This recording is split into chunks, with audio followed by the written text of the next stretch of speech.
Bible is fundamentally a cross-cultural experience.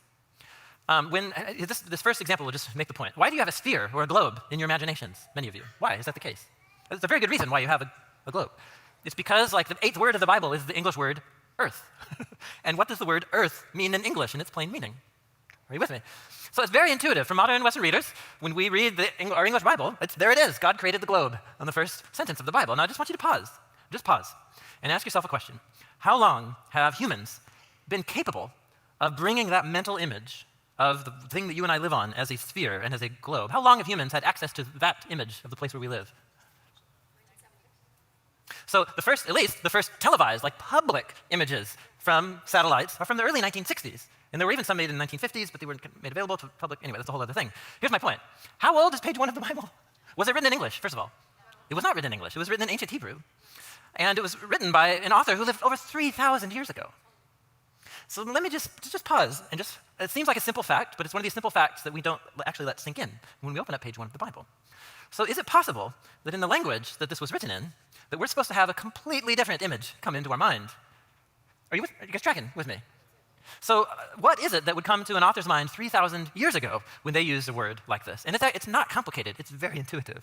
If you study how these words, heavens and earth, track throughout the all ancient Hebrew Bible, other ancient Hebrew literature, it's very simple. It's the skies, what's up there, and what's down here.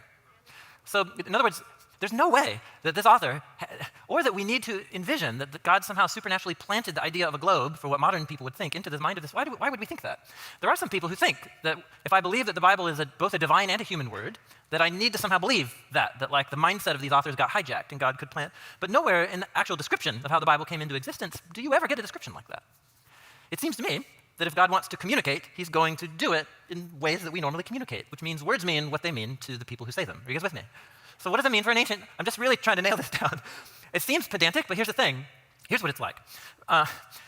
In our culture, we say we value cultural diversity, which means that we all intuitively know that if you were to get on a plane and go to like Paris or Berlin or something like that, here's what I hope you would do. I hope you would at least read the Wikipedia page about the city that you're going to.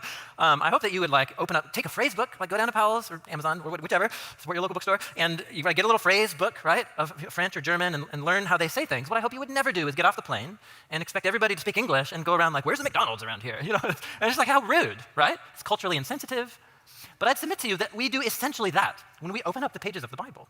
We assume that it's going to speak my language in my mental cultural categories, and that's just violating a fundamental principle of human communication. If God's going to communicate to us as humans, then he's going to do it the way that we normally write and talk, which is words mean what they mean to the people. Okay, right, I've repeated myself like 5 times now, but it's a really important